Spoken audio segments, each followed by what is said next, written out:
Hello friends, ఎలా ఉన్నారు? Welcome to my channel Padma 14 creations. Cut చేస్తే నేను మీ లక్ష్మీప్రసాద్ని. మా లోకం వేరే. ముఖ్యంగా ప్రస్తుతం యువత గురించి. నలుగురు పక్కపక్కనే ఉన్న 4 మాటలు చెప్పుకోవటం లేదు. నెలకొకసారి కలుసుకుంటున్న కుశల ప్రశ్నలు అడగటం లేదు. సాయంత్రం వేళ ఆటపాటల్లో మునిగి తేలటం లేదు. ఇంట్లో అమ్మ నాన్న అక్క తమ్ముడు ఉన్న ఆప్యాయతలు పంచుకోవటం లేదు.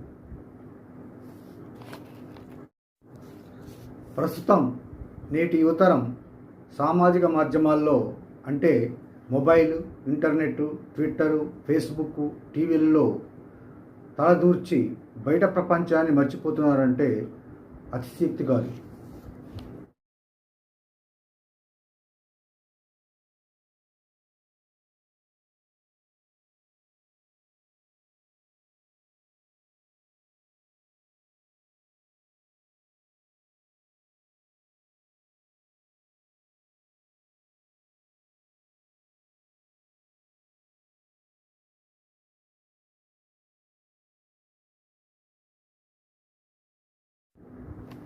దగ్గర ఉన్న వాళ్ళను బాగున్నారని అడగటం మానేసి దూరంగా ఉన్న వాళ్ళను హాయ్, హలో అంటూ ఫేస్బుక్, వాట్సాప్, ఇన్స్టాగ్రాములలో సందేశాలు పంపుకుంటూ తమలో తామే మురిసిపోతూ పక్కనున్న వాళ్ళని మర్చిపోతూ ఒంటరి జీవితానికి నాంది పలుకుతున్నారు.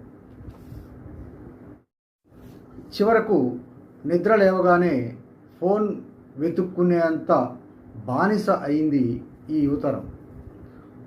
ఆన్లైన్లో పరిచయాలు పెంచుకొని కొంతమంది యువత నిండు జీవితాన్ని దుర్బలం చేసుకుంటున్నారు.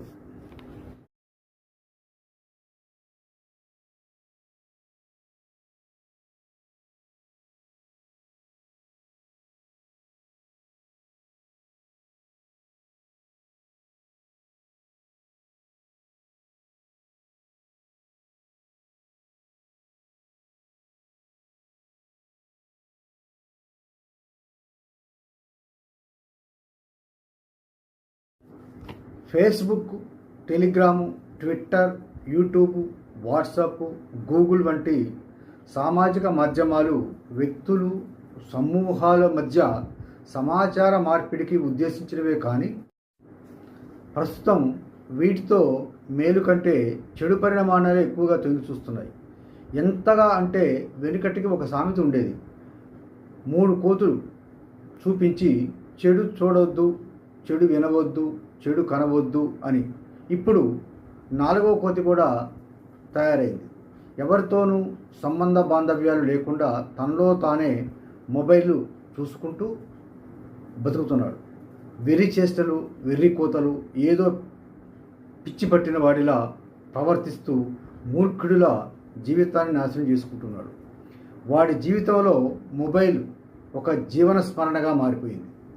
ఈ దుర్బలమైన వ్యవస్థ నుండి యువత ఎప్పుడు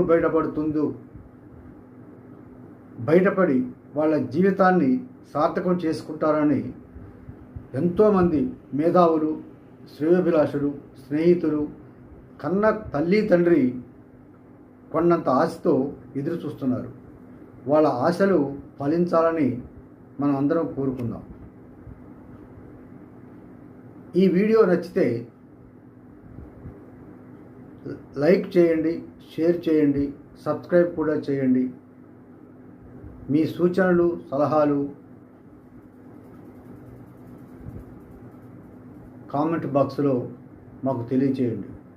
సర్వేజనో సుఖినో భవంతు. అందరూ బాగుండాలి, అందులో మనం ఉండాలి.